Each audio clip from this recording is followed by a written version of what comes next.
নমস্কার, আমি রিয়া দেব। আমার শব্দধারা নামক কবিতা ও গল্প পাঠের পেজে সবাইকে স্বাগত। আশা করছি সকলে খুব ভালো আছো। আমি কিছুতেই বলবো না আমাকে ঠিক কতটা ভালোবাসলে আমি কঠিন পাহাড় থেকে ধীরে ধীরে নদী হতে পারি। আমি বলবো না আমাকে কতটা জড়িয়ে ধরলে গনগনে আগুন থেকে আমি গাছ হতে পারি। এই তো সেদিন আমায় ডেকে বললে, শোনো বৃষ্টি আসছে, জামা কাপড়গুলো তুলে নাও ছাদ থেকে। না না না, আমি কিছুতেই বলিনি ঠিক কতটা বৃষ্টি ভিজলে আমি গান হয়ে উঠতে পারি।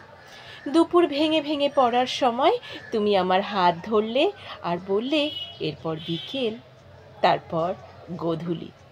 আমি কিন্তু বলিনি তুমি আমায় কতটা আদর দিলে আমি ঘর ফেরা পাখি হতে পারি, তার ঠোঁটে অল্প আলো হতে পারি, বাতাসের রোমে রোমে স্বপ্নে ভাসতে পারি। এই যে শুষ্কতা, রুক্ষ চুল, জীর্ণ ত্বক, তোমাকে বিস্মিত করে আমি রোদ্দুর নিংড়ে গোলাপ জন্ম দিই। না না না, তবুও আমি কিন্তু বলবো না আমাকে মায়া দিয়ে বাঁধলেই আমি ঘর হতে পারি।